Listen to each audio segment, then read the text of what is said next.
தூய பவுலின்.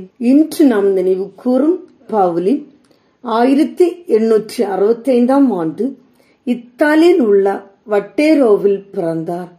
இப்பகுதியில் அமைதியில்லாத சூழல் நிலவியதால் இவருடைய குடும்பம் பிரேசிலுக்கு இடம்பெயர்ந்தது. அப்போது இவருக்கு வயது 10. பவுலின் சிறு வயது முதலே பக்தியில் சிறந்து விளங்கி வந்தாள். அது மட்டுமல்லாமல் அக்கம் பக்கத்து வீட்டிலிருந்த குழந்தைகளுக்கும் மறைக்கல்வி சொல்லிக் கொடுத்து வந்தாள். இப்படியே இவருடைய வாழ்க்கை நகர்ந்து கொண்டிருக்க ஒரு நாள் இவர் ஒரு புற்றுநோயால் பாதிக்கப்பட்ட மனிதரை சந்தித்தார்.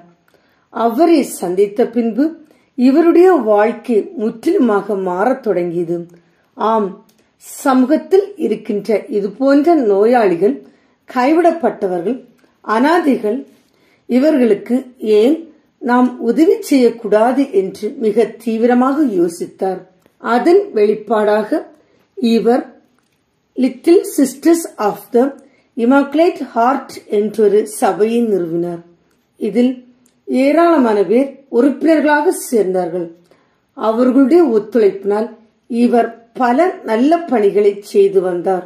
ஏழை எளியோர் மற்றும் பல்வேறு விதமான நோயினால் பாதிக்கப்பட்ட மக்களுக்கு இவர் ஆற்றி வந்த சேவை பல தரப்பினரிடமிருந்தும் இவருக்கு நல்ல பெயரை பெற்று தந்தது.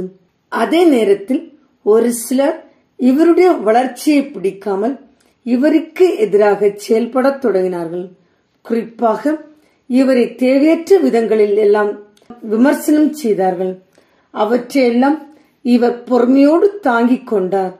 மக்களுடைய விமர்சனங்கள் ஒருபுறம் இவரை தாக்கியது என்றால், இவருக்கு வந்த நீரிழிவு நோய் இவரை கடுமையாக தாக்கியது. இதனால் இவரால் முன்பு போல் பணிகளை சிறப்பாக செய்ய முடியாமல் போனது.